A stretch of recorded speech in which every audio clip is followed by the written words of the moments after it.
الحمد لله وكفى والصلاة والسلام على عباده الذين اصطفى خصوصا على أفضلهم وخاتم النبيين محمد الأمين وعلى آله وصحبه أجمعين وبعد فأعوذ بالله من الشيطان الرجيم بسم الله الرحمن الرحيم ونزلنا عليك الكتاب بيانا لكل شيء وهدى ورحمة وبشرى للمسلمين صدق الله العظيم. We praise Allah and glorify Him, and we beseech Him this night most humbly for His guidance and for His blessings and for His protection as we attempt to address the subject beyond September the 11th attack on America, the future of the Muslim Ummah. And we pray for peace and for blessings on all His noble messengers, and in particular on the last of them all, the blessed Prophet Muhammad sallallahu ta'ala alayhi wasallam. I would like to take about 1 hour of speaking time, because tonight I would be much more interested in your writing to me all the questions you have, and not just your questions, your thoughts, your comments. So that tonight is not only my lecture to you, it's also your feedback, because one man can't handle this subject. It is the collective thoughts and the collective wisdom. And wherever I have traveled in the world, and Allah has been so kind, you would be amazed to know the number of places I've gone. I've invariably benefited from my audiences. I've learned so much from my audiences. We begin in Allah's blessed name. The ayah of the Quran, of course, Surah An-Nahl, I always begin with this ayah. And we sent down the book, the Quran, on thee, O Muhammad alayhi salatu wasalam, that this Quran might explain all things. And therefore that this Quran might explain the strange world in which we are living today. It's not just politically strange, with its political globalization, moving in the direction of world government. And tomorrow when the United Nations will disappear. It's not only strange in its economy, moving in the direction of globalization of an economy, a world economy, in which one people will now enslave all of mankind. It's not only strange in respect of the emergence of one way of life, one culture. I call it the blue jeans Jamaat. Everybody living the same way. Everybody having the same diseases around the world.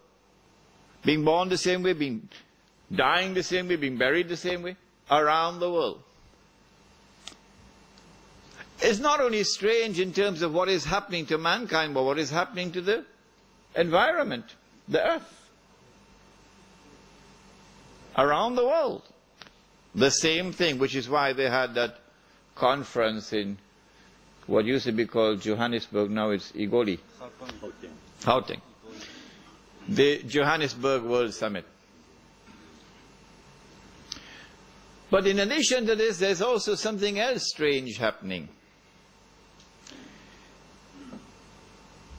And that is a confirmation of the hadith.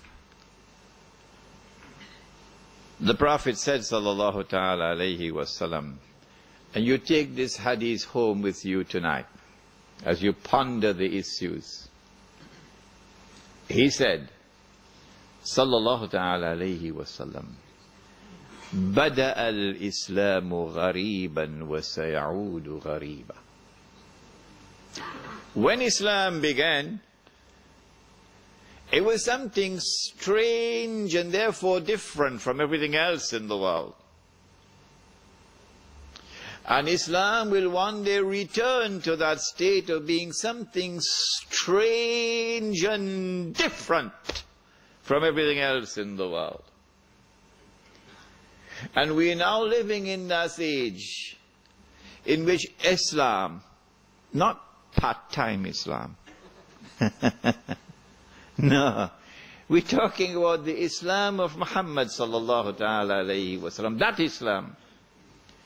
That Islam is becoming something stranger and stranger. Something different from the rest of the world. Different from that globalized political order. Different from that globalized world economy. Different from that globalized culture or way of life.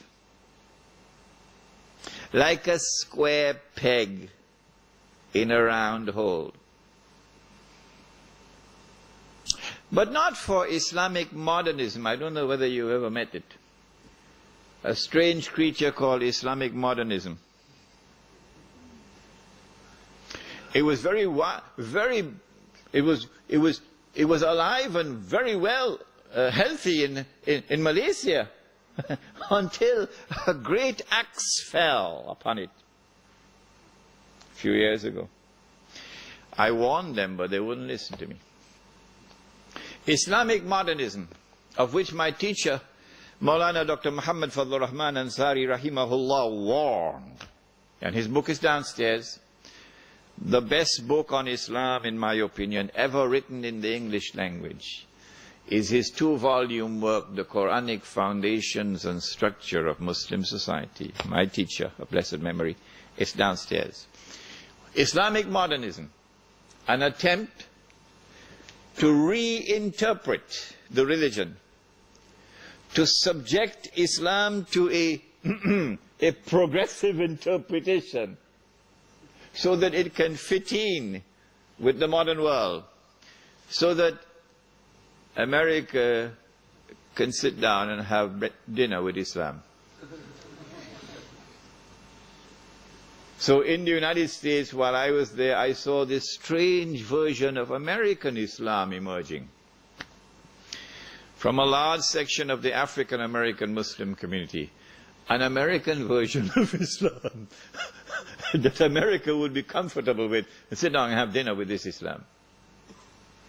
Islamic modernism, trying to make Islam to be in harmony with the modern world.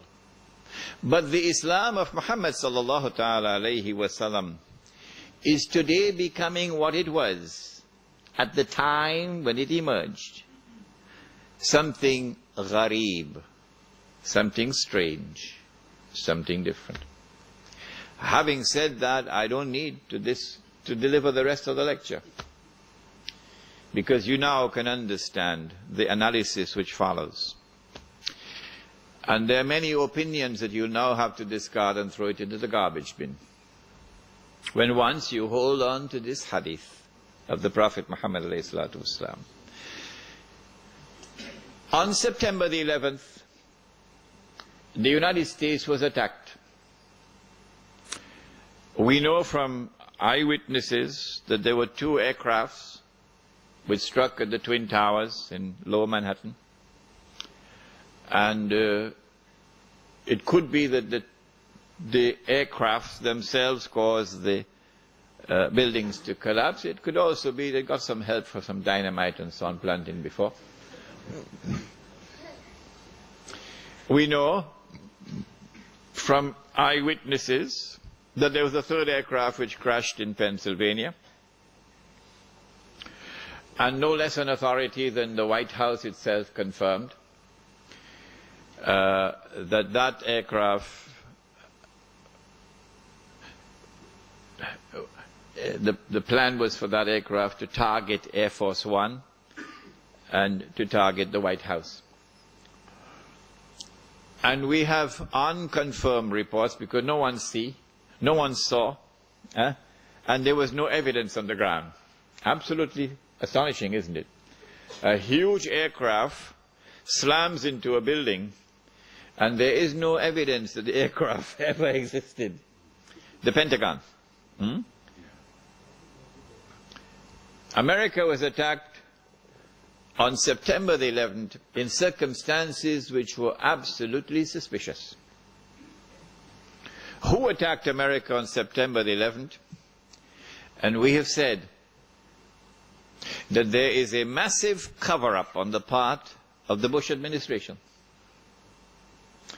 And we have anticipated that those who have information so far concealed will eventually release that information in order to embarrass the US government as part of a strategy to bring down America. And so CNN is going to be broadcasting it. And the New York Times is going to have a field day. And all those who control the media in the United States are now going to go to work to lavishly publish all of this information which demonstrates beyond doubt that the US administration was involved in a massive cover-up. Who attacked America on September the 11th? We used a method. We said, since we do not have the evidence which can be used in a court of law, let us look to see who has benefited. And when we use that method of analysis, we have come to the conclusion that the only beneficiary of the September 11th attack on America has been far and away the State of Israel. There is a little booklet outside, A Muslim Response to the Attack on America. It's just about 25, 28 pages. I want to suggest to you, and it's very cheap, I think maybe $2. I want to suggest to you it might be a good idea to take this booklet and give it out to people who you think ought to have a little bit of brainstorming. Because when they read this, they'll be stunned. They won't get this in their newspapers and from the mainstream media in this country. But when they read this, I think they're going to have, for some of them, an intellectual wake-up call. So that booklet is downstairs. We said that those who attacked America, therefore, must have at their core the Israeli Mossad. And they must have benefit and help from many others within the United States, within the administration, even from within the White House. When we look at their strategy, we see that they put on board the aircraft a large number of Saudis. Sounds suspicious. Why so many Saudis? And these are not Saudis who are well known for their Islamic fervor, for being what they call militants. No, these are middle of the road, normal Saudis who drive BMWs. Huh? People who attended American universities, for example. They were on board the aircraft and they died when the aircraft crashed. So these were the hijackers, except that one of them read in the newspapers that he was dead.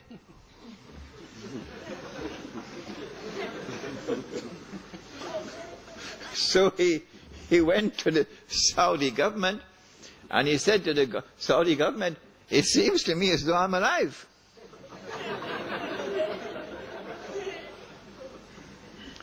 The Saudi newspapers published this article, which I read with my own eyes. This particular student had studied in Minnesota, I think, in the early 1990s. And in 1995, perhaps, he had reported both to the local police and to the Saudi embassy in the United States that someone had broken into his apartment and stolen his passport. whoever did that used that passport to hijack his identity. And so they could put him on board the aircraft. And so the planning for September the 11th, 2001 started many, many years before.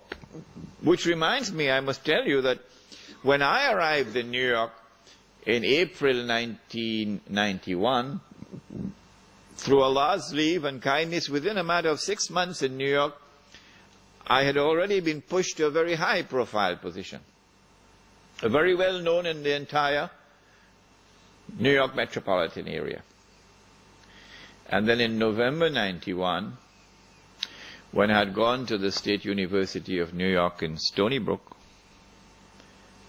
someone broke into my apartment and stole only my passport.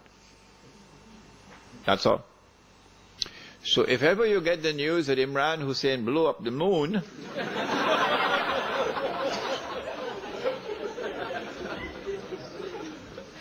you'll understand the background. They're holding it. They have not as yet used it. But the more I talk about it, the less likely that they can use it. My passport, therefore my identity. Why so many Saudis? It's suspicious. And why these middle-of-the-road Saudis? The answer is because Saudi Arabia, the government of Saudi Arabia, has a friendly relationship with the United States. In fact, there is something common between the state of Saudi Arabia and the state of Israel which would surprise you. They are sisters. The same forces who work for the establishment of the state of Israel are the same forces who work for the establishment of the state of Saudi Arabia. The same forces who have kept Israel alive today and guaranteed Israel's security are the same forces who have kept Saudi Arabia alive today and has guaranteed Saudi Arabia's security. And when the state of Israel is to be destroyed, Saudi Arabia also goes down into the garbage bin. They're sisters. But at the moment, the friendly relations and the good press which Saudi Arabia receives in the media in the United States of America, and the fraternal relations between the government of Saudi Arabia and the government of the United States stands in the way of those who attacked America on September the 11th. In what way? I said to you last time I was here that the United States cannot attack Iraq until a particular moment arrives. And I gave you some homework. I ask you to think. Iraq does not pose any threat to the United States. It does not pose any threat to the state of Israel.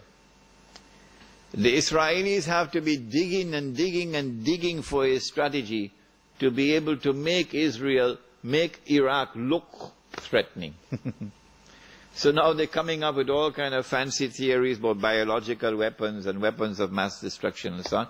It's just dust in the eye. Well, and if Israel does not pose any threat, why all of this hullabaloo, all of this shouting from the mountaintops about attacking Iraq? And who, in military strategy, which commander-in-chief, which country which is about to wage war, which country will announce for 1 year in advance, 2 years in advance, we're going to be attacking you?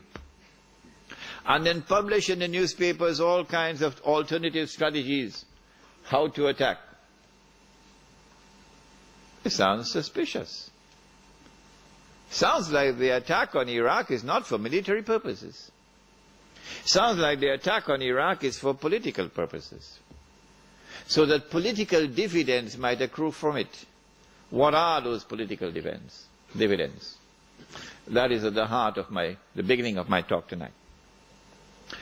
I do not want to return to the lecture I gave last year, in which I began with the ruling state of Britain and identified that with the hadith, a day like a year. The hadith of Tamim ad-Dari. Are you shaking your heads? Imam? I'm going to have to repeat that lecture now? Yeah, like a day. Yeah? Yeah, like a month. A day like a year? Yeah, like a month. Okay, if you didn't hear that lecture, we don't have the time tonight to repeat it, so the tape recording is downstairs. Abu Rahman has it downstairs. The hadith is a day like a year, a day like a month, a day like a week when Dajjal is released, okay? And we identify the island of Britain with a day like a year, and how did we arrive at that? We're not going to do that tonight, because we did that already. And then a day like a year ends, and it is followed by a day like a month, and one ruling state gave way to another. Britain is no longer the ruling state in the world. The United States of America now becomes the ruling state in the world. And in the same way that there was this mysterious, puzzling, baffling relationship between the island of Britain and the Holy Land, starting from the Balfour Declaration, so too now you have this mysterious, mystifying, baffling relationship between the United States of America and the State of Israel, which was so clearly apparent in Durban. World Conference on Racism and Racial Development, Racial Discrimination, when Israel walked out of the conference because the whole world combined to condemn Israel for its atrocities on the Palestinian people. Guess who walked out with Israel, holding on to Israel's coat's tail? Uncle Sam. Uncle Sam. So this puzzling, mystifying relationship between the second ruling state and Israel. The first ruling state in Israel, Britain and Israel. The second ruling state, the United States and Israel, is explained by a day like a month. And then we said that a day which is like a month is now coming to an end. And the September 11 attack on America is in many respects a parallel to another attack which had occurred many years earlier. There's a parallel between the two. That one was in the summer of 1914, okay? The assassination of the Grand Duke Franz Ferdinand in Sarajevo. And that attack, that act of terrorism, launched the First World War, the big war. Similarly, September the 11th, the same forces at work in the summer of 1914 are the same forces now at work, September the 11th. With that attack in Sarajevo, Britain, which was the ruling state in the world, now during the First World War, has to yield to another ruling state, namely the United States of America. If you don't understand, go and read your history. Now with September the 11th, the attack is now on the United States to bring down the United States as the ruling state in the world. But in the process of bringing it down, the United States have some very important work to do for Israel. I can identify tonight two very important things that the United States has to do for Israel. There are many more, but there's no need to do more than simply two. In order for Israel to succeed the United States as a ruling state in the world, not only must the US economy collapse and the US dollar collapse, and when the US dollar collapses, it brings down the whole world of paper money with it. And if you don't believe me, just wait. Just wait. This is going to be the topic, Blacktown, Wednesday night. Do please come on Wednesday night, because that is the most important lecture of all. Islam and the international monetary system. Please come on Wednesday night for that lecture. Not only must the United States collapse its economy and its money, but in addition, Israel has to wage a big war, which even non-Muslim political analysts are now anticipating. A big war. Even Jews now within Israel, I'm getting emails, even Jews within Israel, Jewish academics who are in opposition to the Sharon government, they are now understanding that there's something big about to happen. And they're warning the world about it. Of course, it's too late now. Israel has to wage this big war, which is already planned long ago. And the territory of the state of Israel will dramatically expand.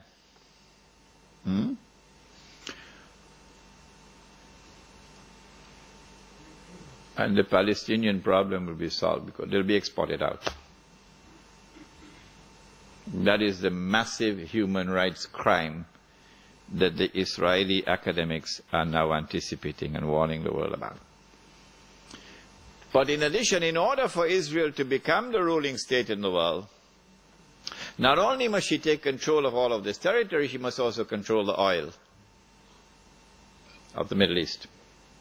Saudi oil, Iraqi oil, Kuwaiti oil, Gulf oil. But I don't see Israel taking Iranian oil. No. And you'd want to ask me why. Yes, you'd want to ask me why. In the question and answer session, not now. I don't see Israel touching the Iranian oil.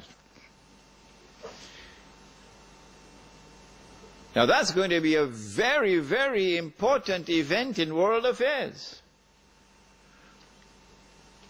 If Israel takes control of this oil, Israel will have her hands on the throat of the world.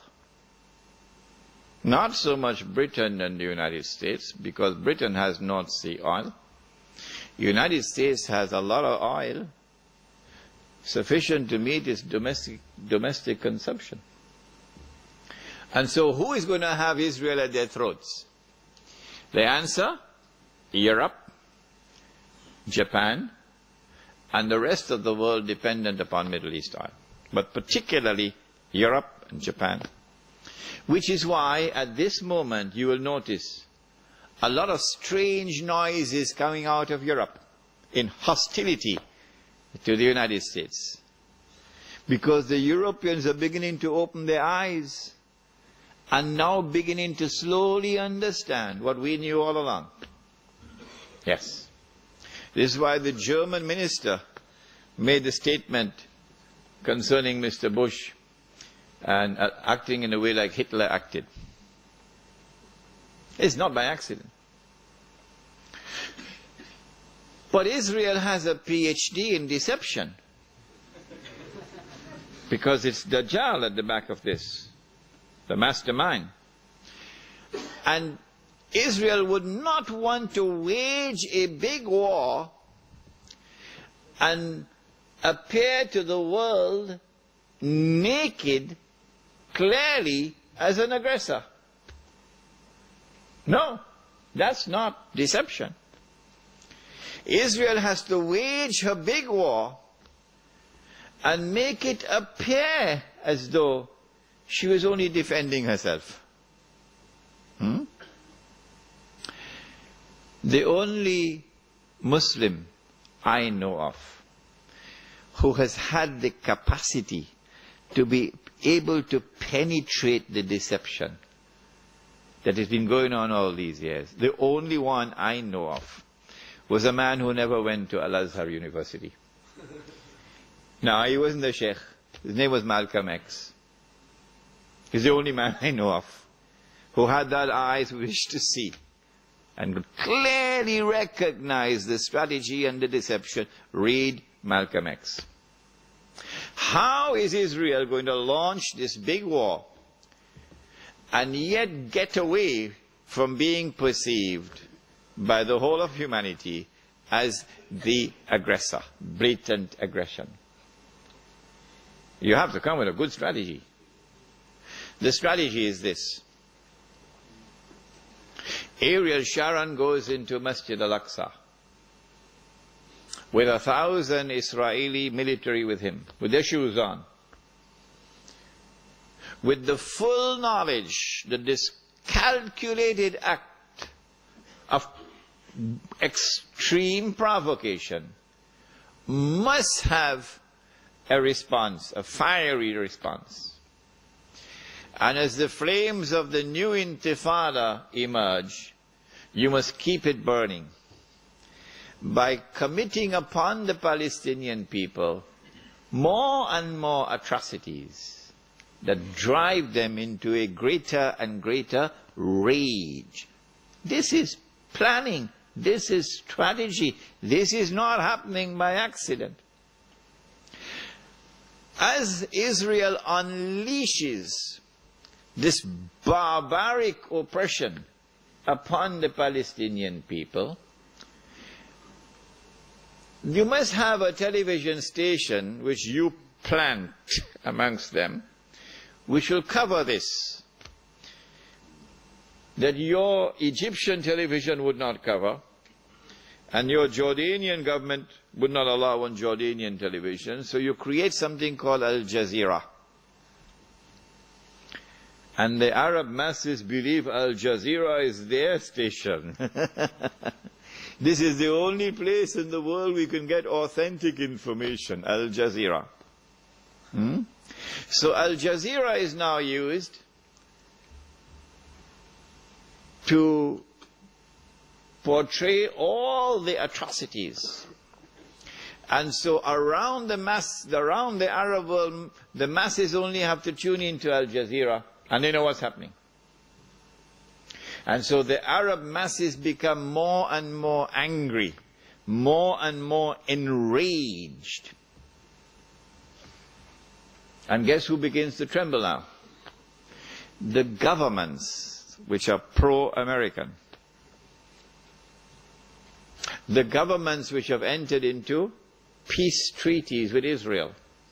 These are the ones who are now trembling because their people are becoming more and more enraged.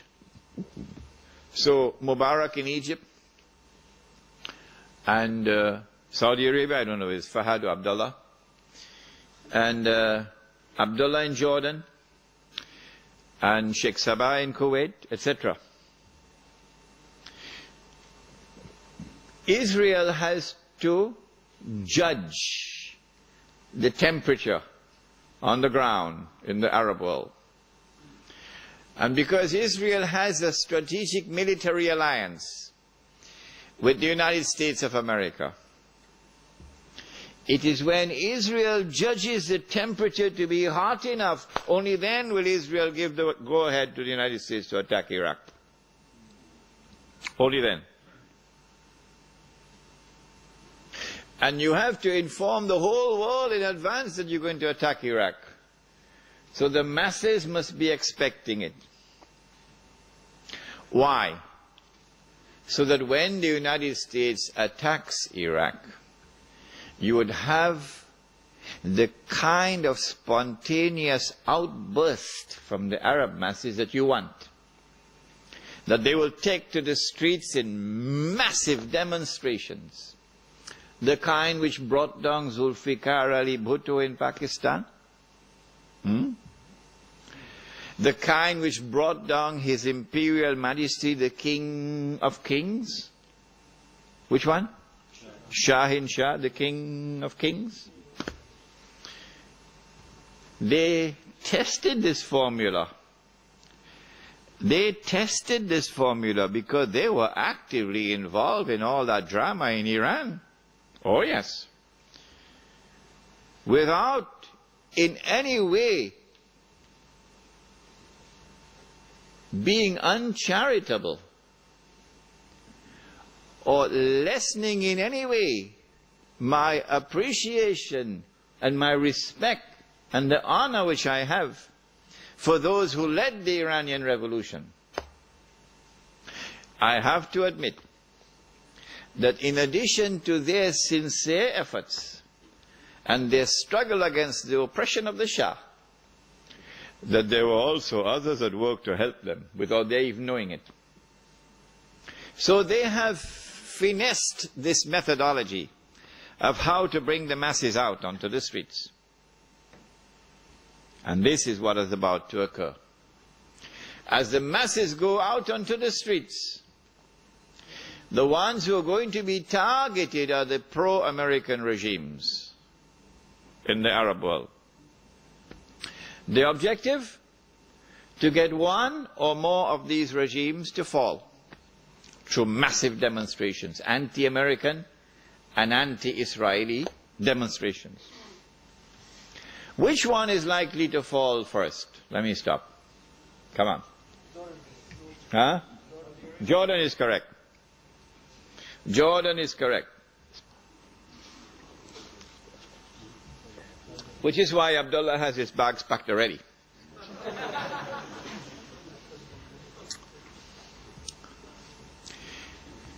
The reason why Jordan is the first to fall, likely to fall, is because more than half of the population of Jordan is Palestinian.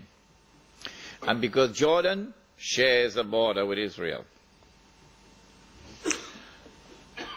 If the Jordanian government falls, in consequence of the attack on Iraq, and the Jordanian government, or shall I call it the Anglo-Jordanian government, is now replaced by an anti-American, anti-Israeli, and best of all, a government declaring itself to be Islamic. If that happens, and the Jews are going to be praying for that to happen, then you will see television really coming of age for the second time. The first time was September 11th. Television will now get to work around the world. CNN leading the pack. And the media around the world will now be used to portray an impending scenario in which, like the domino effect, governments around the world of Islam, they will claim, are now going to fall. And the world of Islam is rising up now. And one-eyed Muslims, of course, are going to believe it. The world of Islam is now going to rise up, and all these governments are going to be swept away. And authentic governments representing the Muslim masses will now emerge. And therefore the Jews are going to have their throats cut.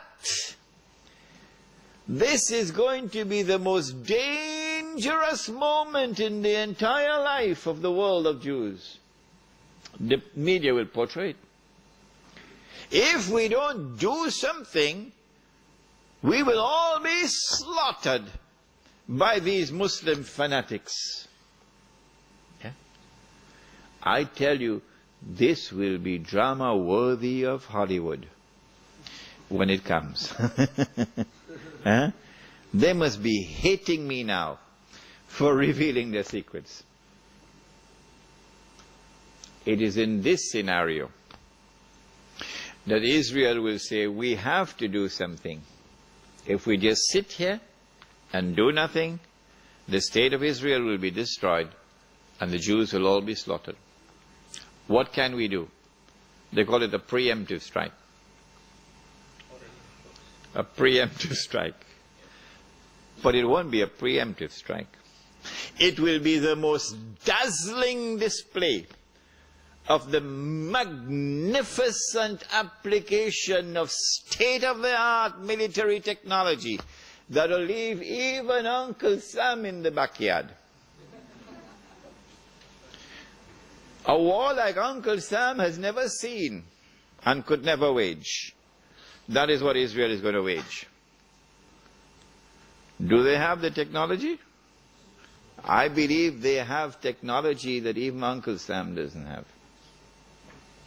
It will be a lightning strike.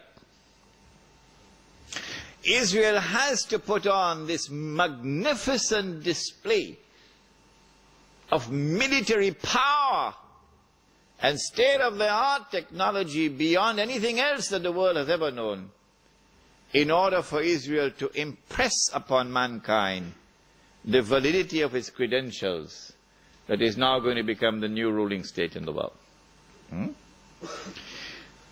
Before Fahad could even blink, the Israelis have taken over the Saudi oil fields, and the Iraqi and the Kuwaiti oil fields.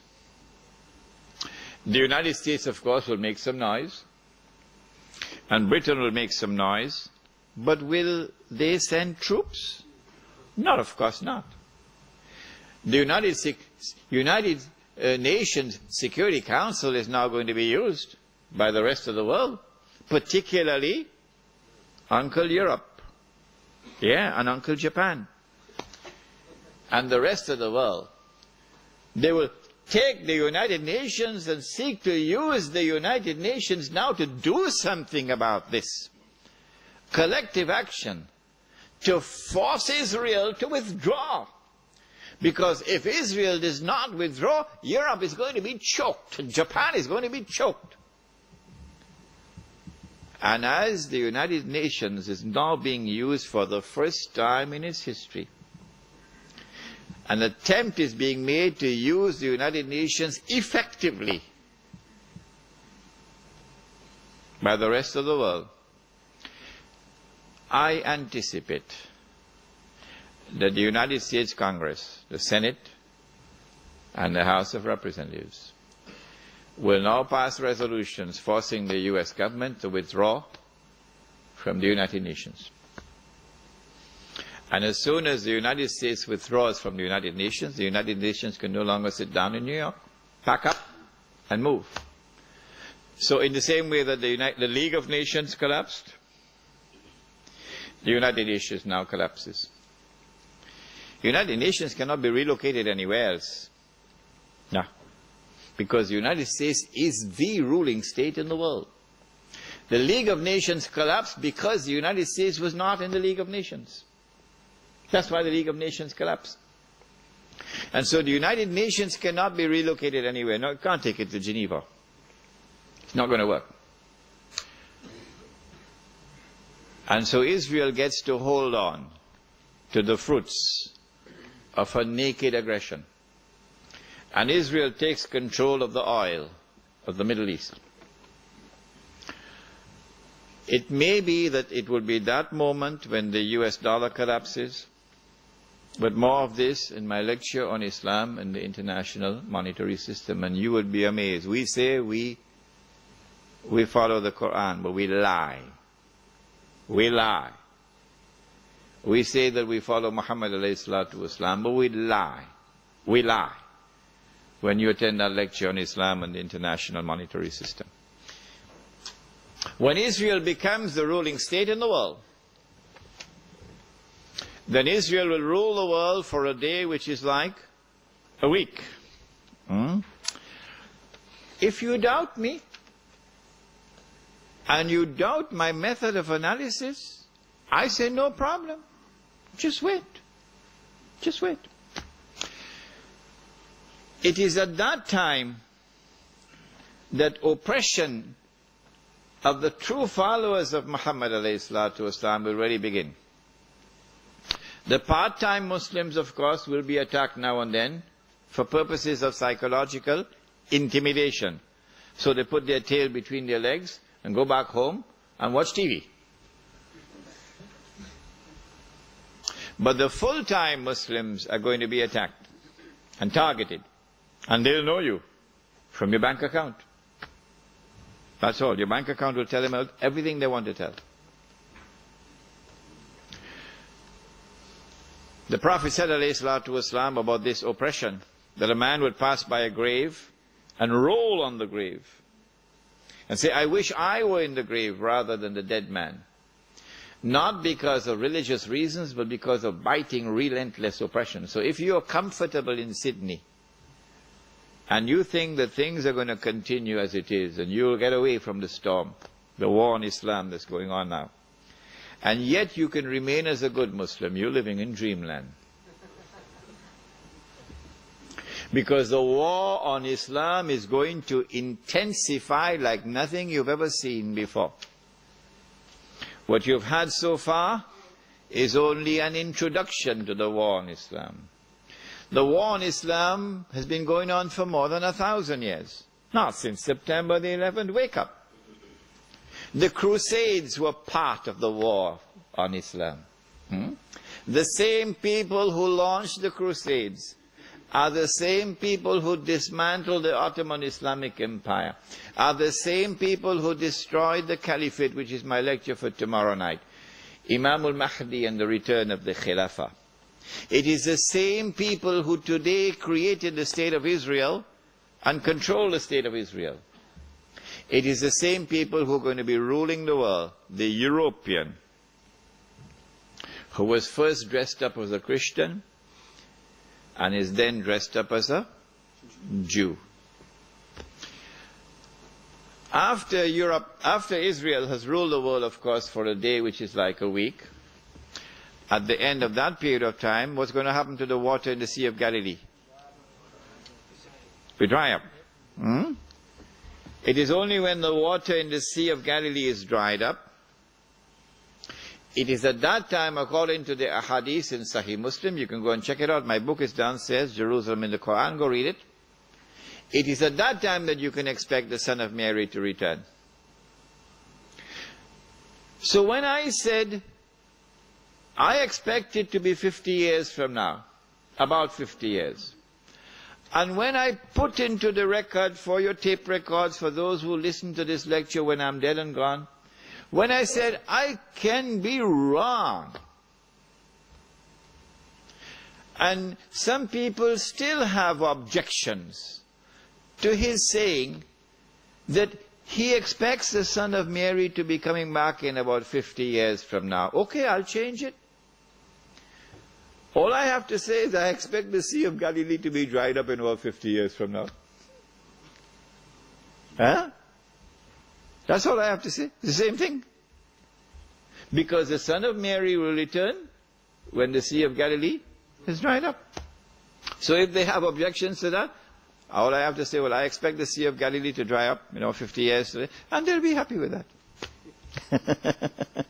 Huh?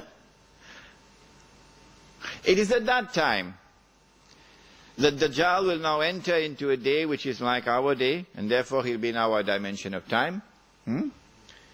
And he'll be ruling the world from Jerusalem with what would appear to be eternal rule.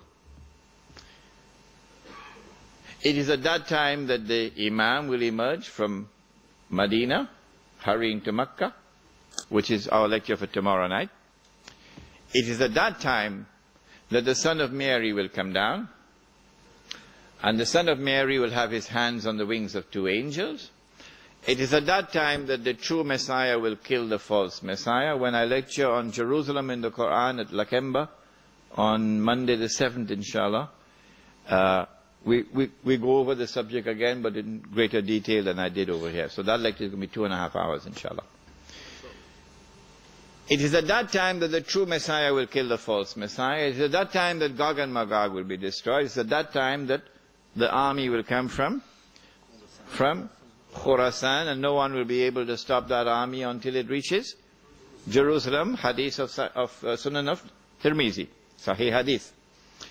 And then Islam will destroy the State of Israel, liberate the Holy Land.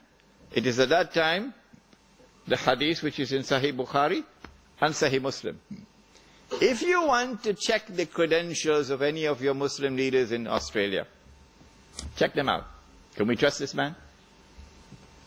Ask him. Would you ever quote this hadith in public? He'll turn around and run so fast. Faster than Federal Express. If he doesn't have faith in his heart, but he's a Muslim leader. Which hadith? Test them out with this. It is in Sahih Bukhari, it is in Sahih Muslim, it is muttafaqun alayh. And every Palestinian loved this hadith. Oh yes. لَتُقَاتِلُنَّ الْيَهُودِ, you'll most certainly fight the Jews. وَلَتَقْتُلُنَّهُمْ, and you'll most certainly kill them. حَتَّى يَقُولُ الْحَجَرُ, at that time the stones will speak, Ya Muslim, هَذَا يَهُودِيٌّ وَرَائِي, there's a Jew hiding behind me, فَتَعَالَ فَقْتُلْ, so come and kill him. Check them out, your leaders. Which one will quote this hadith? When you find a man who is prepared to quote this hadith in public, you got your leader. Now then, let's come to the nitty-gritty.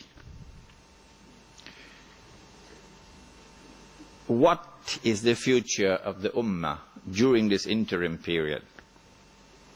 Until such time as Islam triumphs in the world. What we can expect is the emergence, or rather the culmination of the political strategy for the establishment of one world government, which will control all of mankind. That we have massively betrayed the Quran is clear from the ayah of Surah Al-Ma'idah. Which ayah? Again, I don't think they'll want to quote it.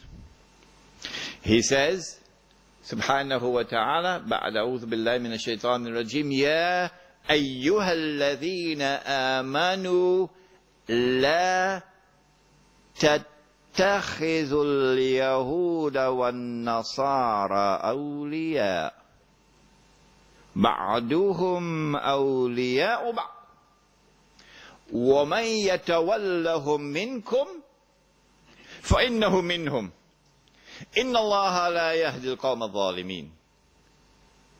If you're an Arab tonight, good news for you. You don't need a translation. You got it already. But for the rest who need a translation for the word of Allah, remember, if you stay like that, you're disrespecting the Quran. May I repeat that?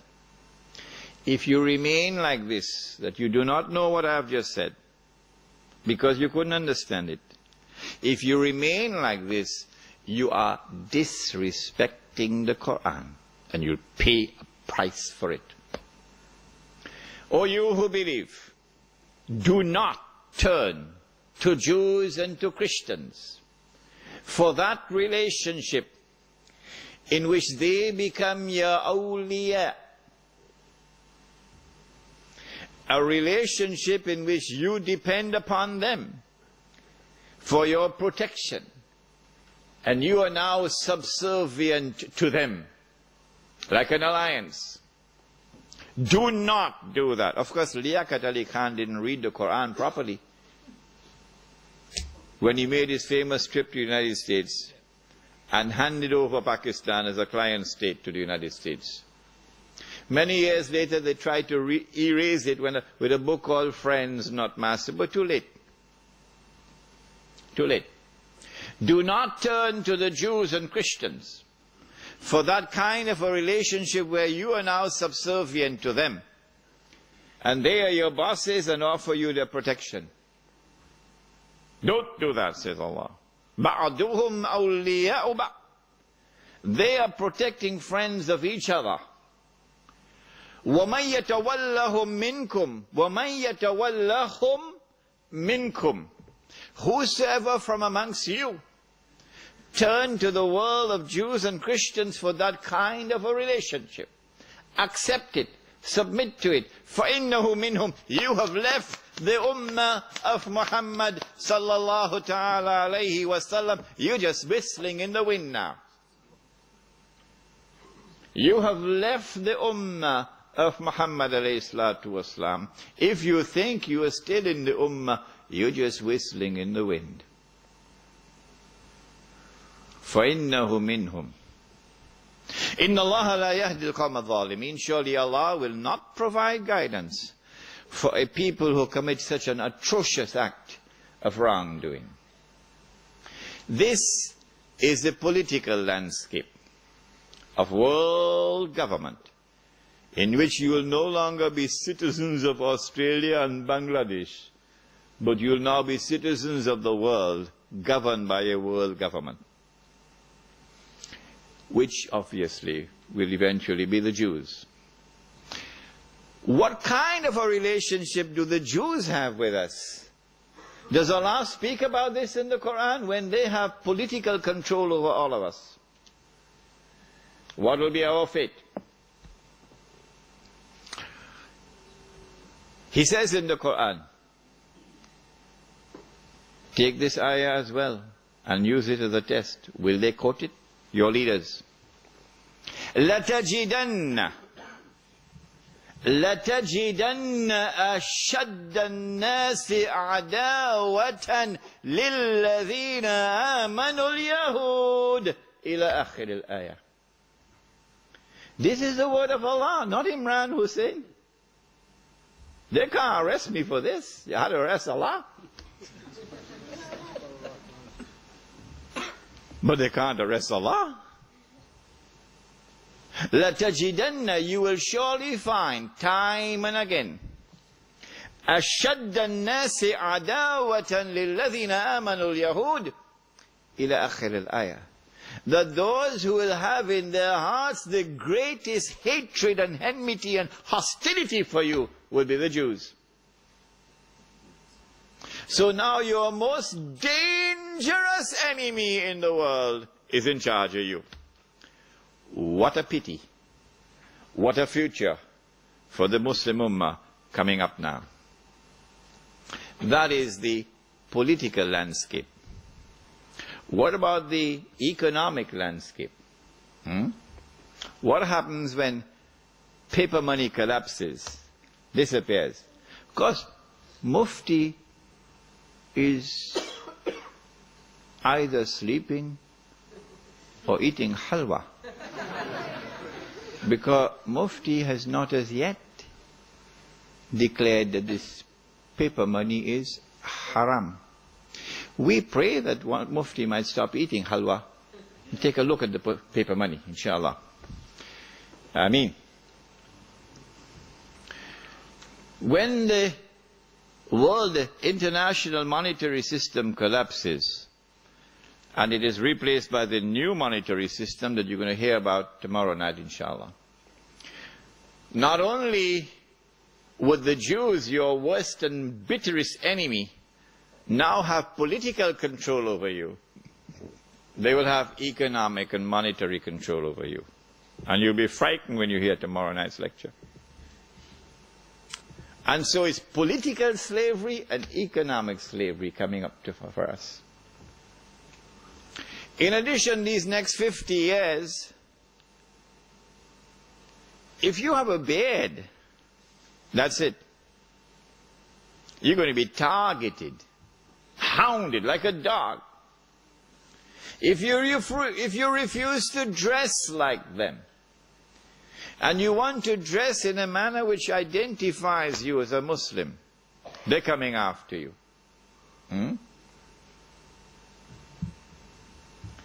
You say, I don't want to be part of the blue jeans Jamaat. If you're 17 years of age tonight, I hope you're listening, son. They're coming after you. Because your way of life as a Muslim is going to be gharib. That's the word, gharib. Something strange, something different from the global society and its universal, uniform way of life.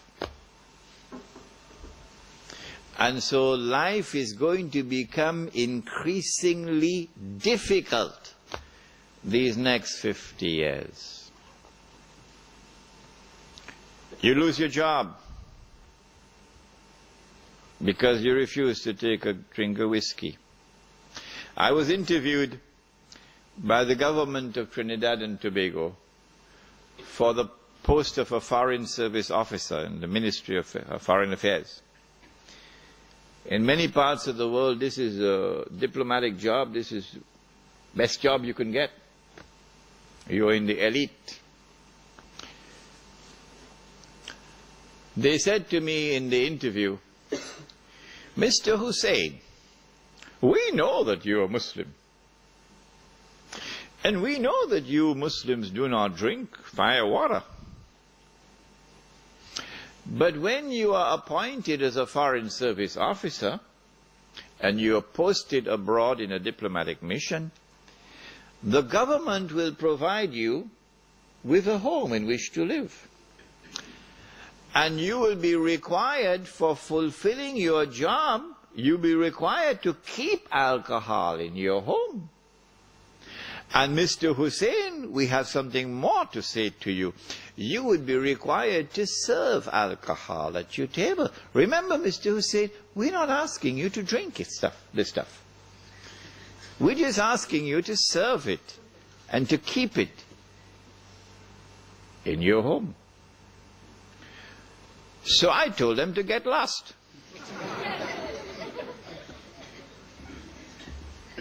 I'm not going to keep it in my home, and I'm not going to serve it at my table.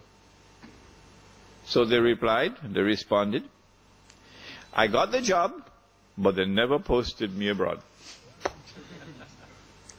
I remained in the job for 5 years without ever getting a diplomatic passport. Because you got to make your first trip abroad. When you make your first trip abroad, then you get your diplomatic passport. So I never got a diplomatic passport. This is what you're going to have to put up with now. So your job that you're holding on to now, and you think you're secure, and with the salary you could pay the monthly mortgage, to which bank?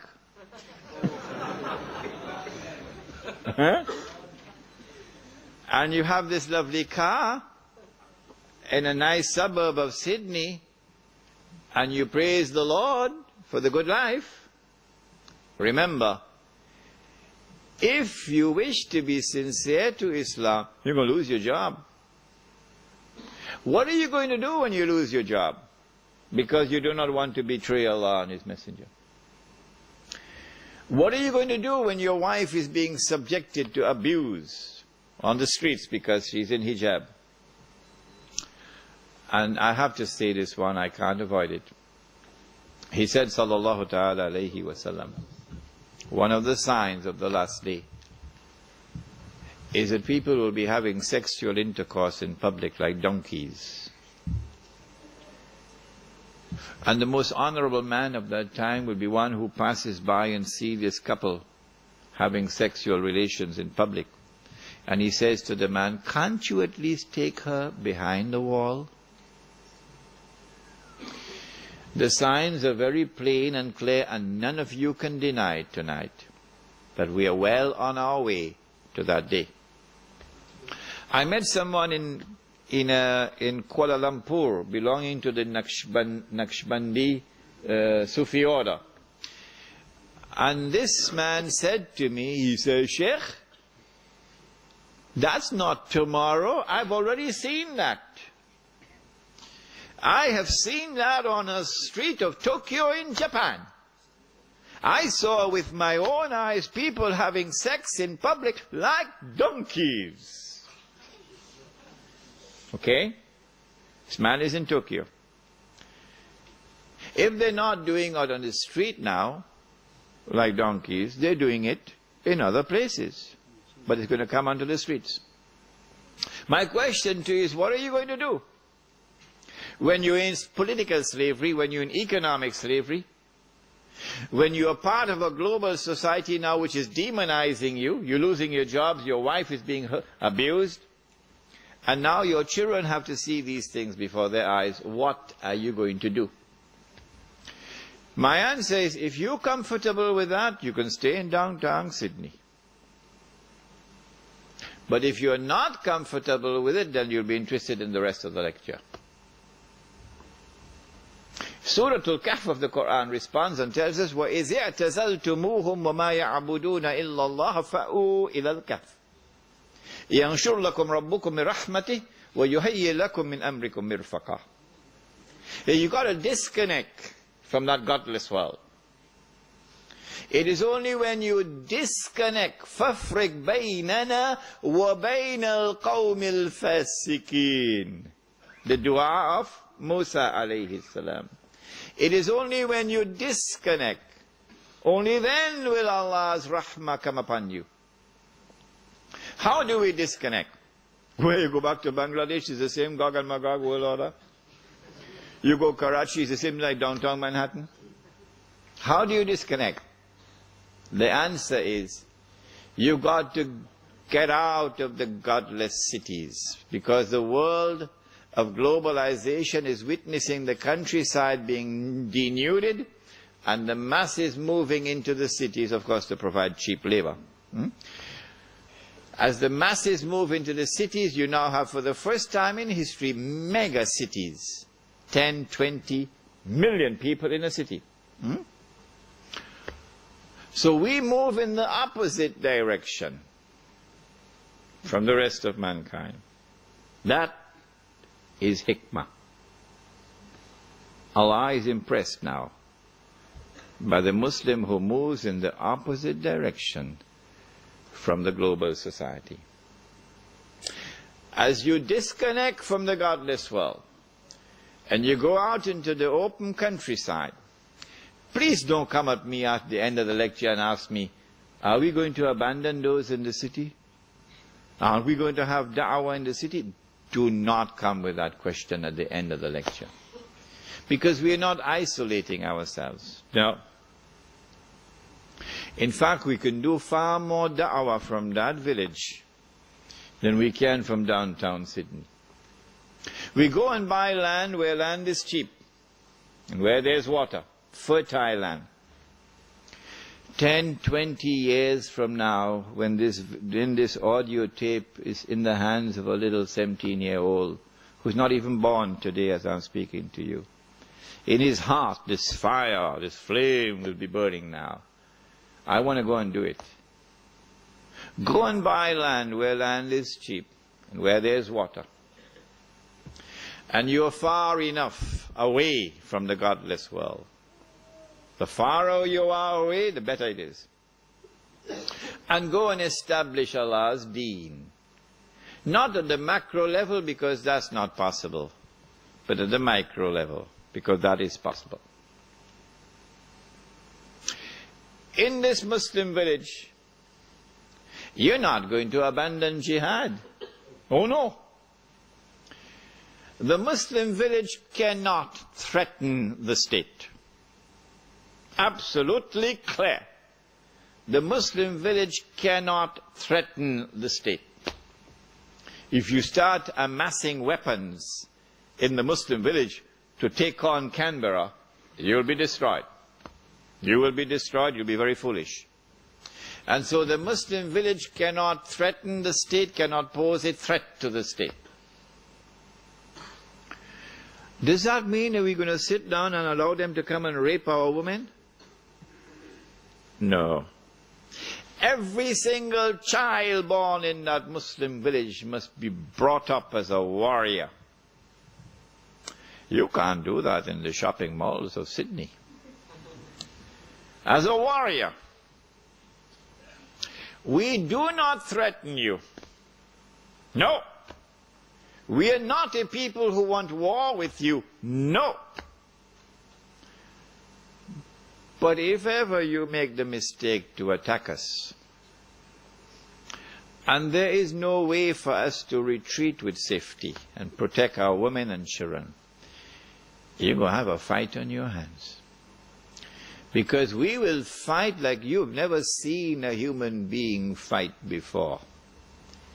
Every single one of us will be a roaring lion of a man. Because we will say we prefer to die as men than to live as slaves. So for that you need military training. You need to build yourself physically, psychologically.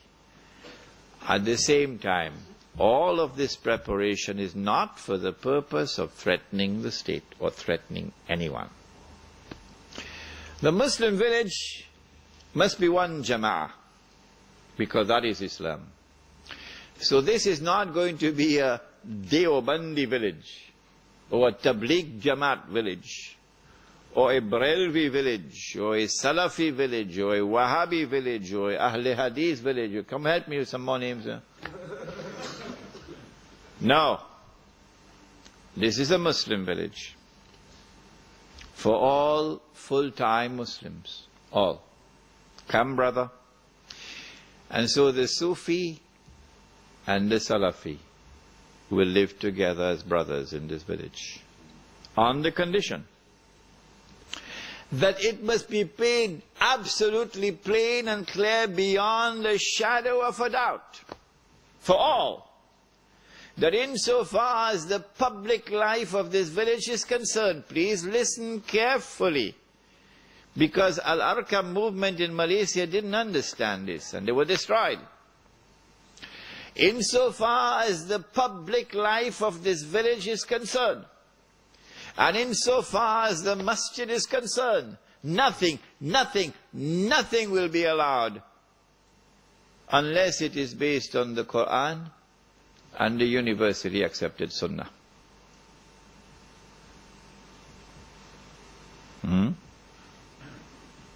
And so if you have a Muslim practice which is not based on the Quran and the universally accepted Sunnah,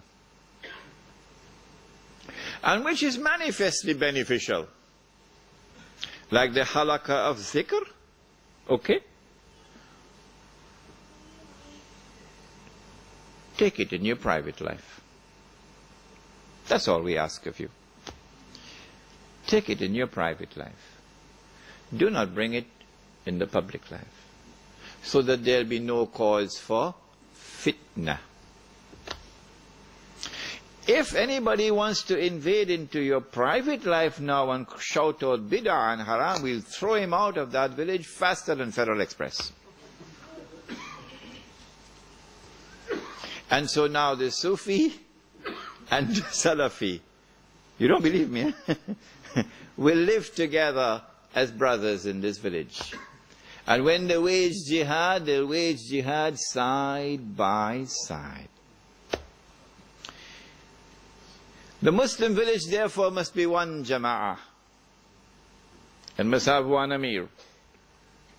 Whoever that amir is, even if he be a black Abyssinian with a head like dried grapes, khutbatul wida, you must obey him.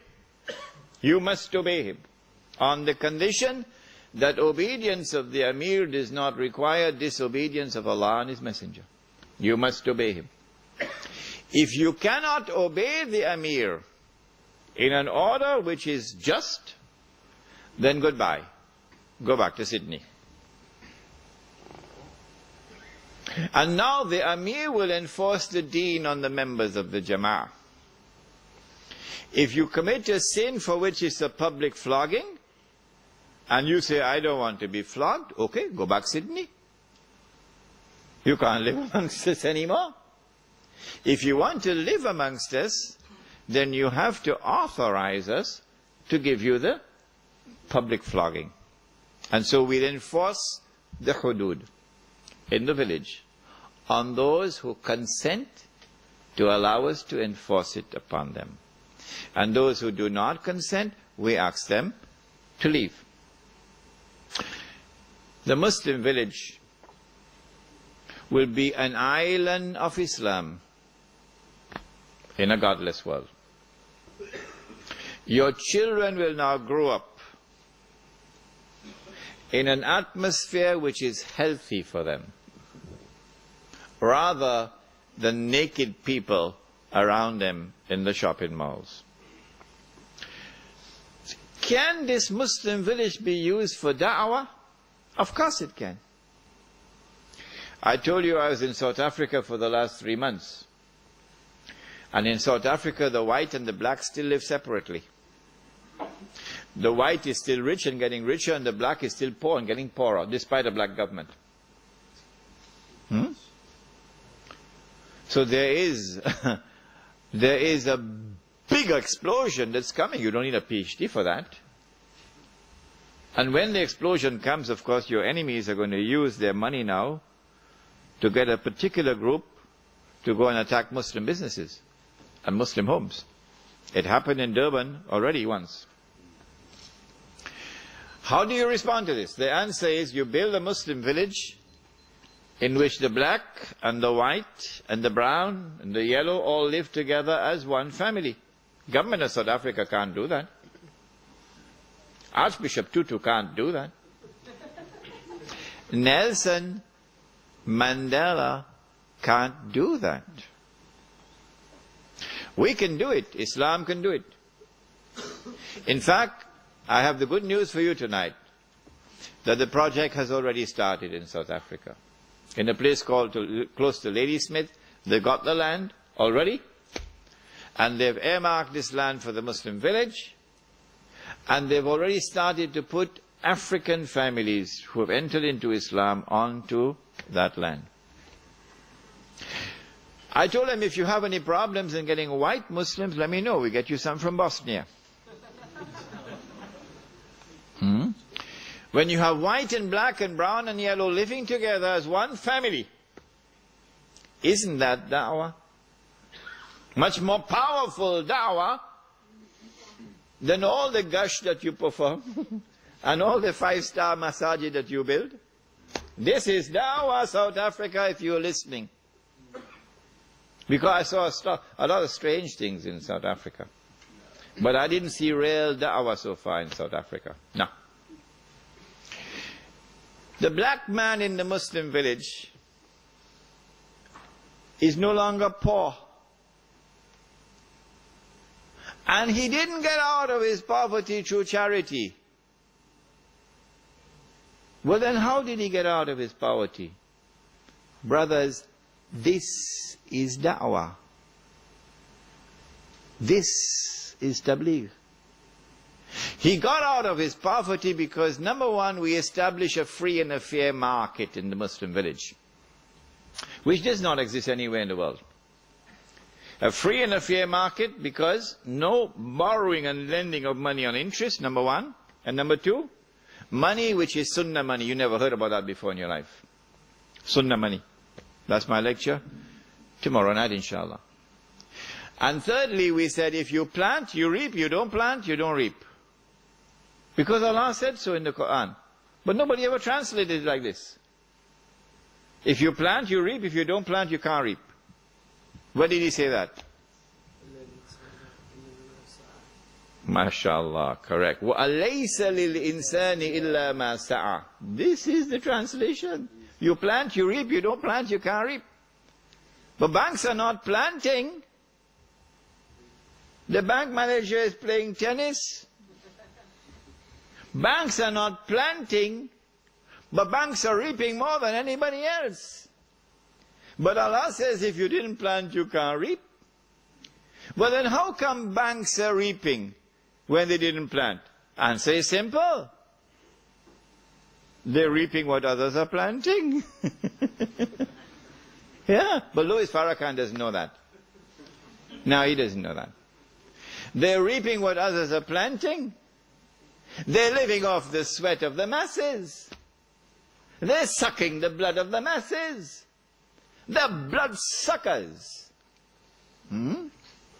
So in the Muslim village, we don't allow that. This is riba through the front door. You never heard about it before, eh? Riba through the front door. May I introduce you to riba through the back door?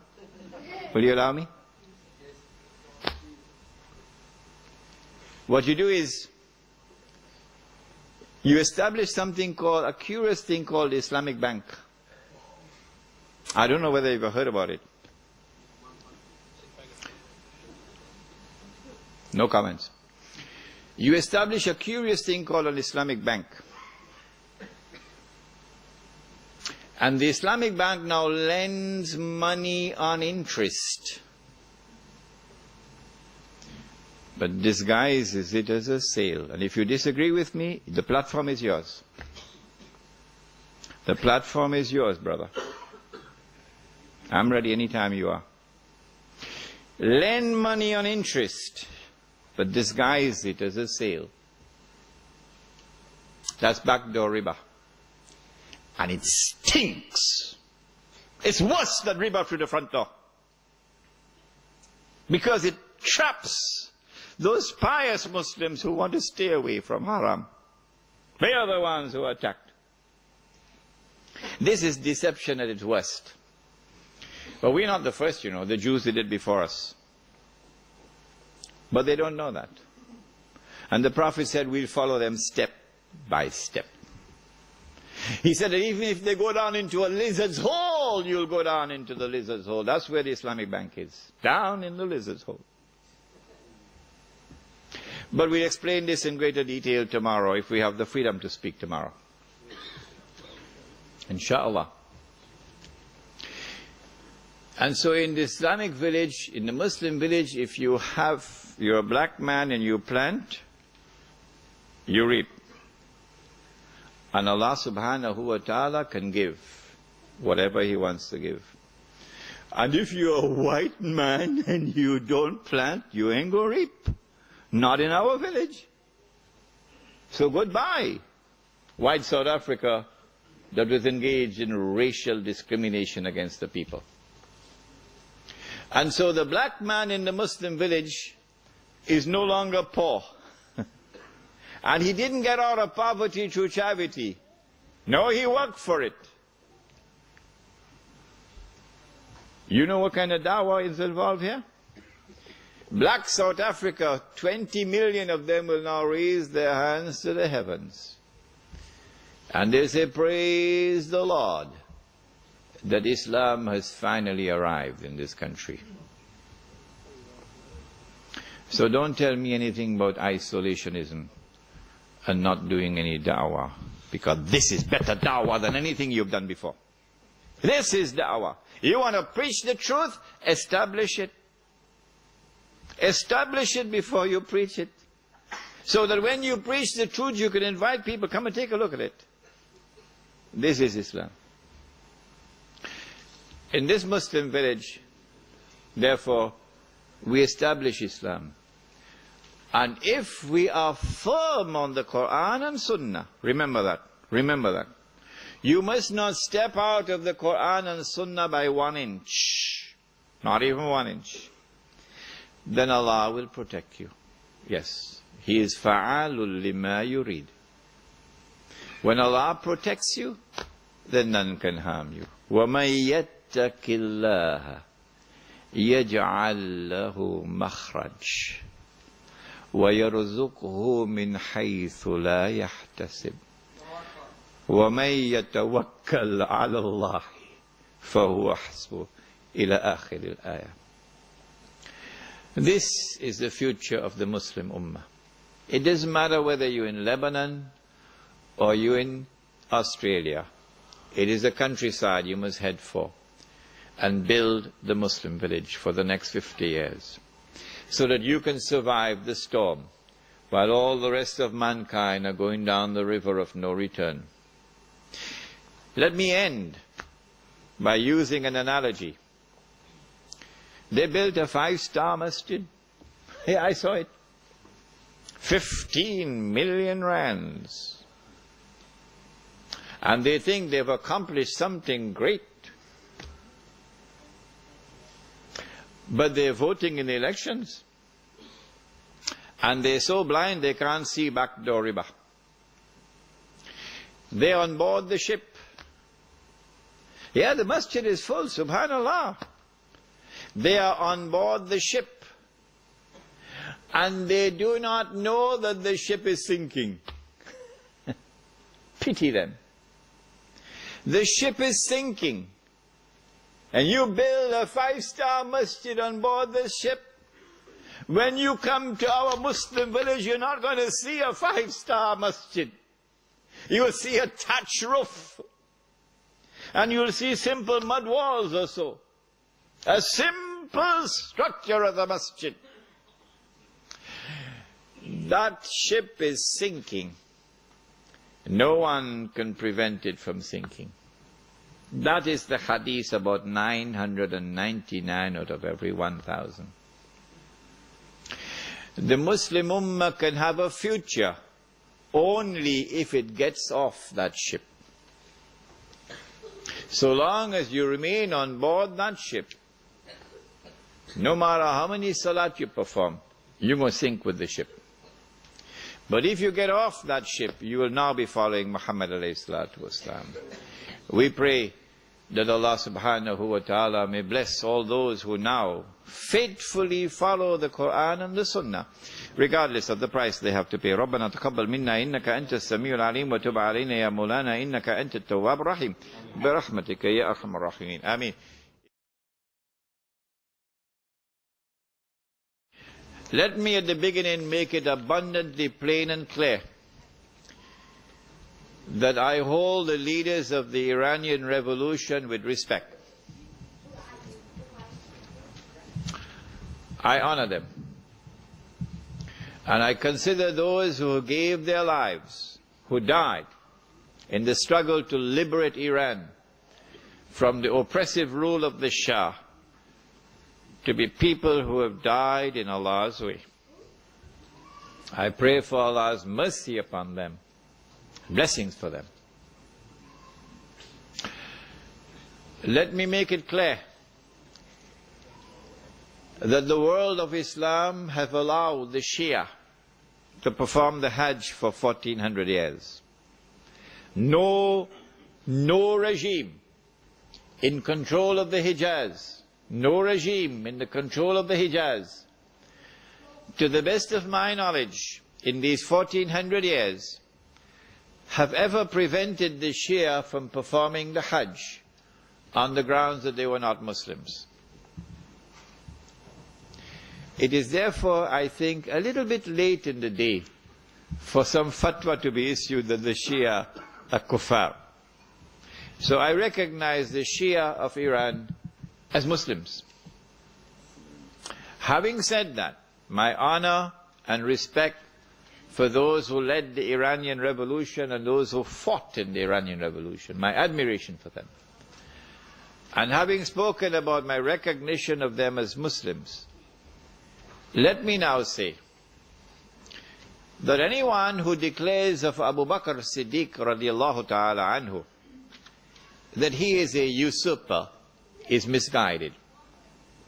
This is not an uncharitable statement.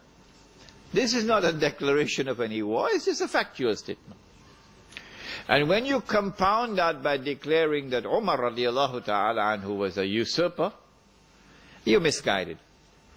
And when you compound that by declaring that Uthman radiallahu ta'ala anhu was a usurper, you are thrice misguided. And so, because of this misguidance that I've just mentioned, this is enough. I don't need to go beyond this. The version of Islam which emerges from our Shia brothers cannot be considered to be completely authentic. No. And therefore, it can now be understood why this partially authentic version of Islam is the only version of Islam which can succeed in a revolution in the modern age. Nobody else. Nobody else. And when Saddam Hussein is toppled, it is more likely than not that the regime which will replace him would be Shia. What this would do would be to lend credibility to the Shia claim to validity, that this is the authentic Islam, because this is the only Islam which is succeeding in the modern world. Israel wouldn't want to destroy that. And so the Iranian oil is not likely to be touched. Wait, and we will see.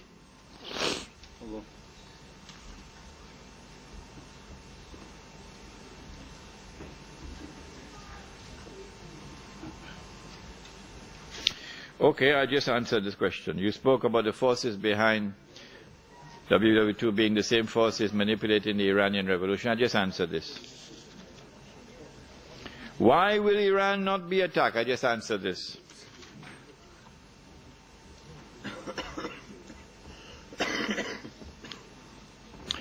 If Islamic banks are taking backdoor riba, then what about musharaka and mudaraba?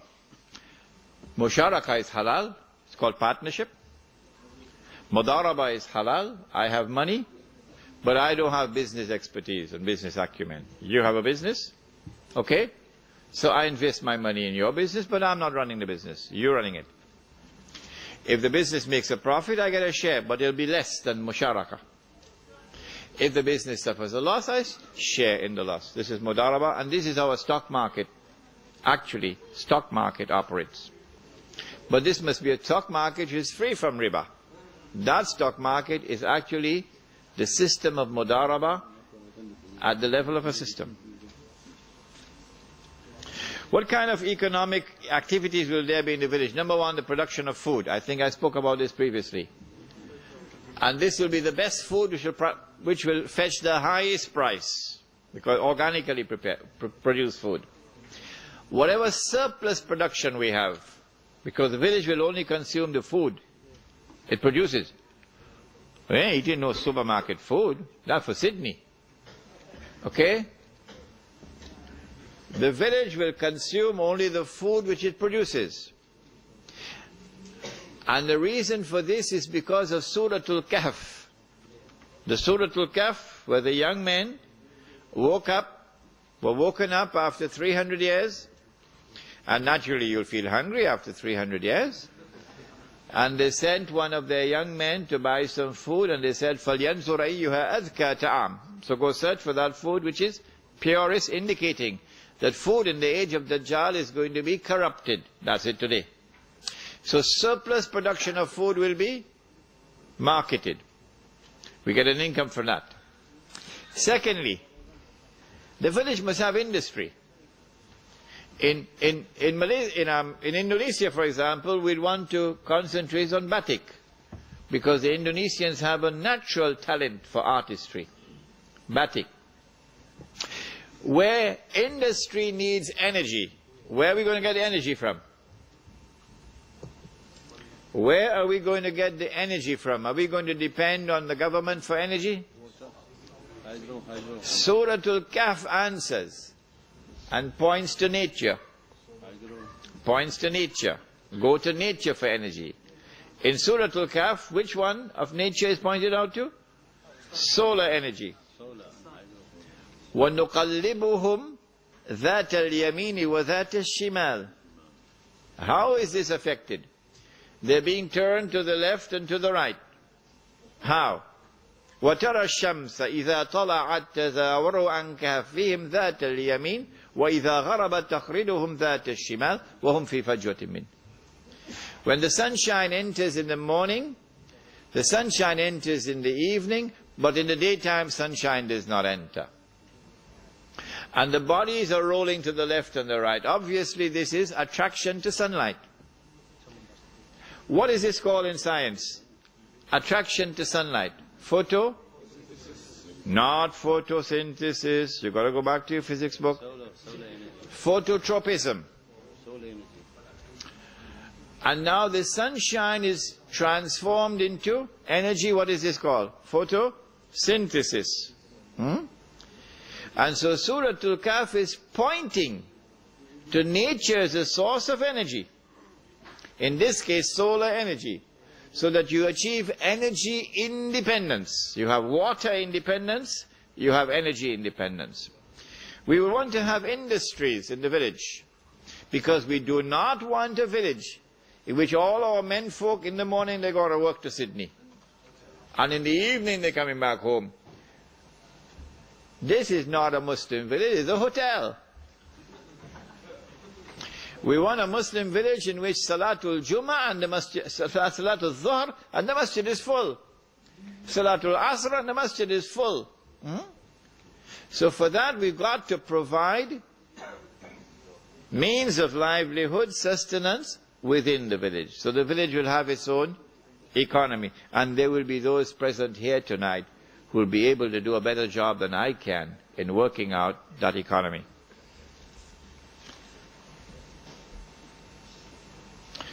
Why is Tabligh Dawah less effective than Islamic village Dawah? No. I don't know what is Tabligh Dawah. I know what is tabligh, it is to reach out. I know what is da'wah, it's to call. I don't know what is tabligh da'wah. Good. I was talking about those who build a 5-star masjid. Oh yes, 5-star.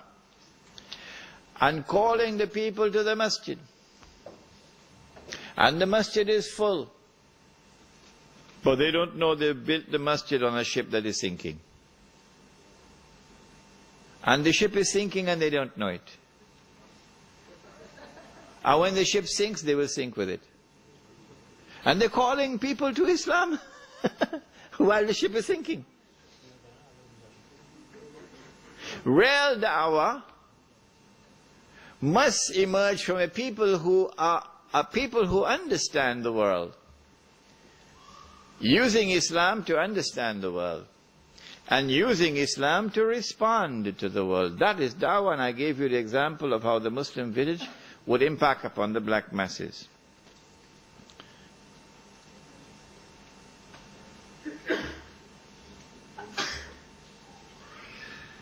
Yeah.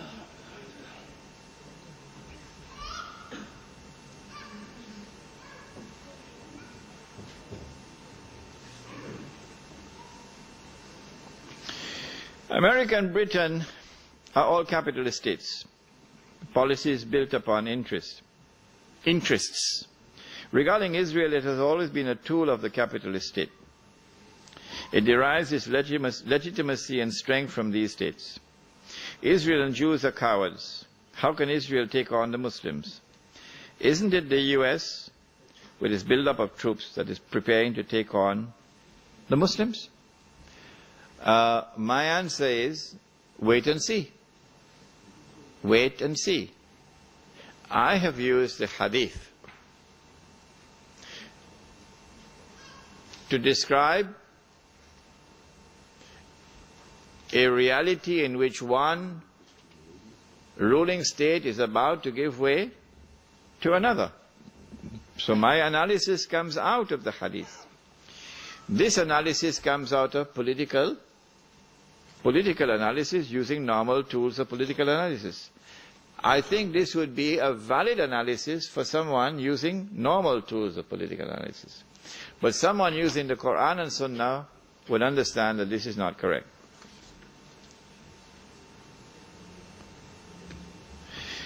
In your booklet, you've only talked about the Middle East. When will the situation in the Indian subcontinent? What about the situation in the Indian subcontinent, South Asia and Central Asia? This is not correct. In my booklet, I said that the United States could not have been attacked on September the 11th unless you had first put in place a government in Islamabad. It's there in my book. They had to first put their man in Islamabad before they could attack the United States on September the 11th. And so all that drama in the sky about an aeroplane running out of fuel, that belonged to Hollywood. That belonged to Hollywood. Nawaz Sharif, the Prime Minister, was absolutely correct when he said that this was a conspiracy hatched against me. So that I could be removed from power, and so that this government could be put in place.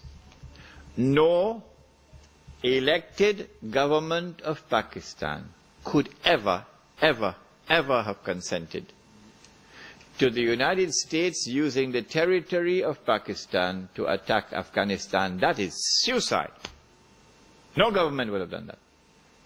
Not even the worst government of Pakistan would ever have done that. So you had to have a Jewish government in Pakistan. A government established by the Jews to serve the Jews.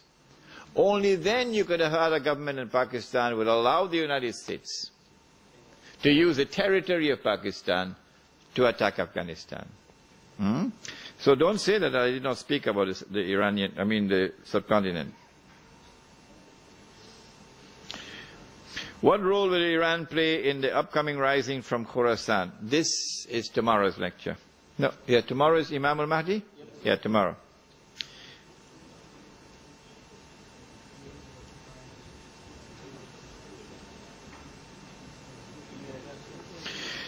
If the state of Israel will be dominant over the whole world, will it be without anyone's help? If the answer is yes, then what does it mean by Allah's word, إِلَّا بِحَبْلٍ مِّنَ اللَّهِ? When the Jews boasted of what they did to Nabi Isa alayhi salam, okay? That was the last straw. Then Allah's curse came upon them. وَبَاءُوا بِغَضَبٍ مِّنَ اللَّهِ. And even in Surah Al-Fatiha, غَيْرِ الْمَغْضُوبِ عَلَيْهِمْ, the Jews. Now their fate around the world is to live in misery, to live in poverty, إِلَّا بِحَبْلٍ مِّنَ اللَّهِ وَحَبْلٍ مِّنَ النَّاسِ. The only exception to this, the only time the Jewish civilization can prosper after the attempt to crucify Isa alayhi salam, is if they live under a non-Muslim rule, and that non-Muslim rule extend to them guarantee of security. Or if Allah subhanahu wa ta'ala were to give it to them, temporarily. Other than this, their state will now be maskana and zillah and ghadab min Allah. What is the source of income in the Muslim village? Can we maintain our careers and jobs, or do we have to return to subsistence farming? I don't think this is subsistence farming. If you're producing that food which will fetch the highest price. I mean, in South Africa, 6 million whites are going to be lining up to buy this food because they know they can trust Muslims, they can't trust anybody else. It's like blood. When they want blood, the best blood you can get is Muslim blood. I mean, full-time Muslim, not part-time. So the food which will be produced by the Muslim village will fetch the highest price. This is not subsistence farming. But I've mentioned that in addition to farming, food crops and dairy farming, the village must also have its own industry. We can have cottage industries like batik in Indonesia, cottage industries. I mean, there are some Muslims, not the Malay, but the Indian Muslim, Pakistani Muslim. I mean, he's been given a special talent for computer software engineering. He go down to Silicon Valley in San Francisco. You know how many Hindus, Indians are out there? The place looks like Little India. Huh? Silicon Valley looks like Little India. Because, of course, the Hindus are the ones who have taken the market. But it's also because of a special aptitude that Allah has given to a people. وَاللَّهُ أَنْبَتَكُم مِّنَ الْأَرْضِ النَّبَاتَ. Allah has caused you to emerge from the earth like trees and plants. And some trees are for timber, some are for shade, some are ornamental. So these are people who have been endowed the aptitude for this kind of work. Inna sa'ayakum la shatta, another ayah. So why can't we, from the Muslim village, why can't we have software engineering companies operating out of the village? Huh? How can we implement Islam in this country? How can we apply two systems in one country? In your Islamic village, will we have the power to set up political, economic and judicial institutions? What will the Australian government have to say? This is Australia, but we already have a case study of Hama in Syria in 1982. The answer is, so long as you do not threaten the state, and so long as you enforce the Quran and the Sunnah, you have one more actor in the equation now. And that actor is fa'alul lima yurid. He has the power to do whatever he wants. That actor is Allah subhanahu wa ta'ala. And in Surah Al-Kahf of the Quran, He has declared that if you disconnect, يَنْشُرْ لَكُمْ رَبُّكُمْ مِرَحْمَتِهِ, He will shower you with His rahmah. If, however, the government, not necessarily Australia, the government comes after you even in a remote village, even in a remote village, where you do not threaten the state at all, this will provide you with a propaganda victory. How? The part-time Muslims in Sydney will now have to answer. You say this government is good. You say this system is good.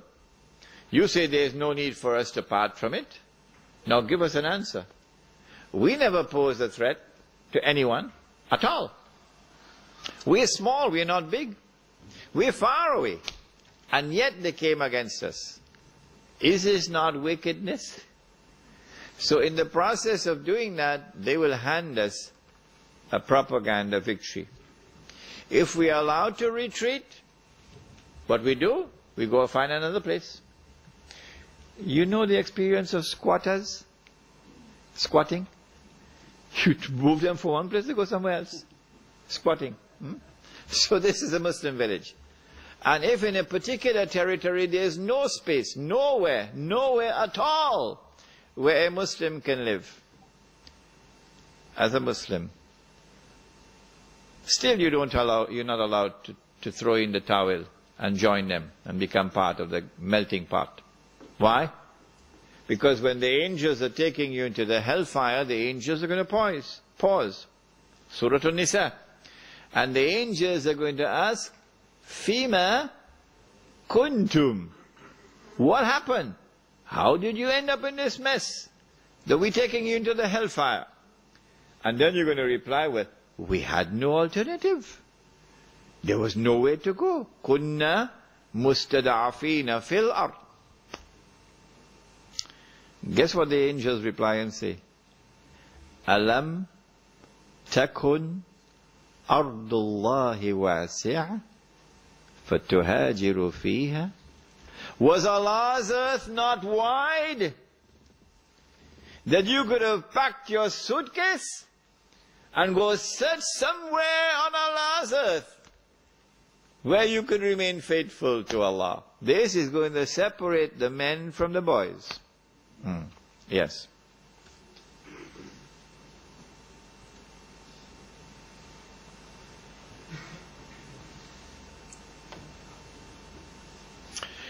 When Muslims are shy in sparing even $5 a week, what is the prospect for such Muslims to form a Muslim village? I said it. I anticipate those who are 17, 18 and 19 and 20, 21 and 32 who come to attend my lectures or who listen to the tape recording when I'm gone. I said I think these are the ones, the young ones. Allah will put a fire in their hearts, and these young ones will build a village. But if the old people want to come along, they're welcome. They're welcome. However, to buy the initial land, you have to find capital. So you have to find those in whose hearts Allah has put a love for the deen, and who are prepared to invest, not to give, to invest their capital. Because once the land is bought, and you got permission from municipal authorities for housing on part of the land, you can now sell house parts at a very moderate price and recover money which was invested. You're going to be selling farmlands in plots and recover money which was invested. So the money which was invested will be recovered. It's not charity. When the Muslim village is established, people who are poor can come now and live in this village. Because you don't need 500,000 Australian dollars to buy a house. What happened? Yours cost more than that? So you don't have to borrow money through the front door or through the back door. Because In Indonesia, I told you, the Muslim village will have bamboo houses. Beautiful bamboo houses. And when the Messenger of Allah returns, you know which one? Nabi Isa alayhi salam. And you offer him a choice. The bamboo house or the $500,000 house. Guess which one he's going to choose.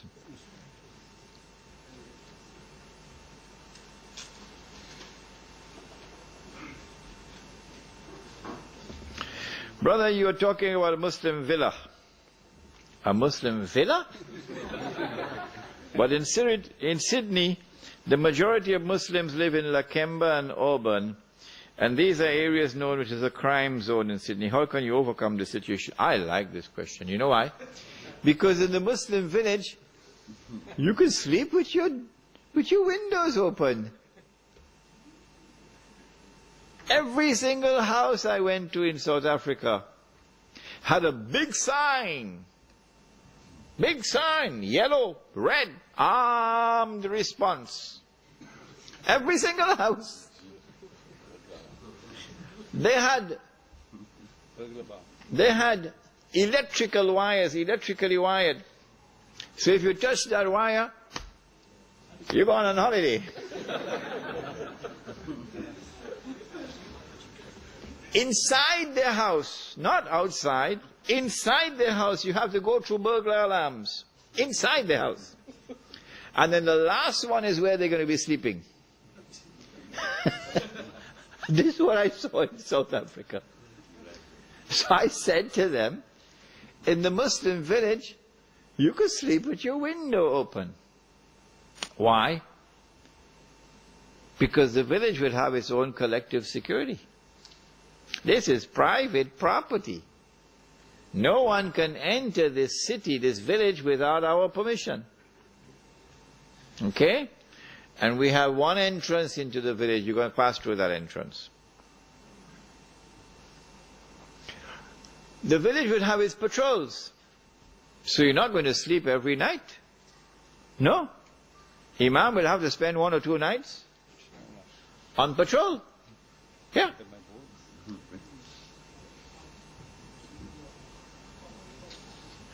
And so the collective security of the village, number one.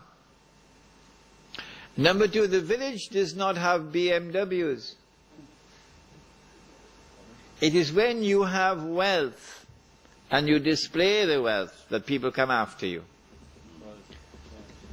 But when you live in a bamboo house, who's going to come after you?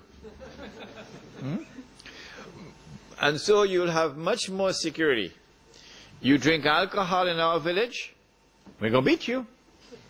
Yeah. You're a Muslim, and you drink alcohol in our village, we're going to beat you. Take all your shoes, take your shirt and wrap it up, and beat him, because it's going to be a public disgrace for him. Drugs, we're going to solve that problem in the village, inshallah. Now, I am not going to build a village. You have to build a village. What I've done is to plant the idea in your mind. And I'm sure some of you are going to come up with better ideas than I can think of at the moment in respect of the village. Does the Amir of the Muslim village have the knowledge to be a mujtahid? Is that a prerequisite? A mujtahid is one who engages in ijtihad.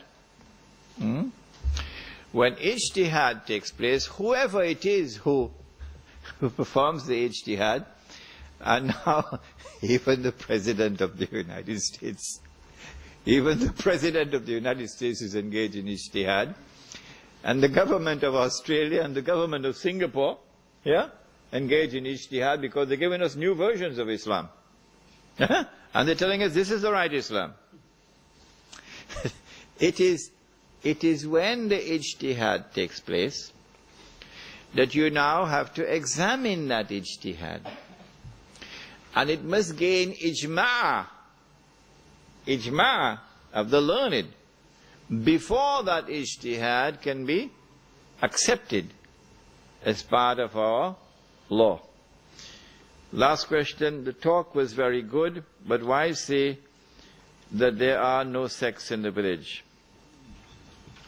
For when you mentioned the Sufis and the Salafis, what happened to the Muslims and the Ahl Sunnah wal Jama'ah? In the Muslim village, we do not want anyone to identify himself as Sufi. We say, keep that in your private life.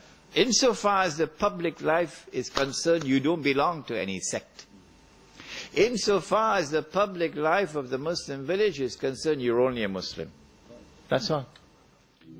يا بيت القدس لنا أمل ستعود القدس لأمتنا ونطهر ساحتك العذراء وننشر فوقك رايتنا القدس تنادينا القدس تنادينا.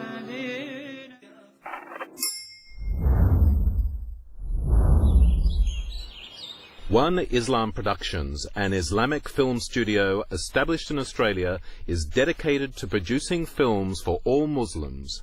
Just some of the films by One Islam Productions: children's programs, Islam for Me, We Remember Allah, Storytime, and more.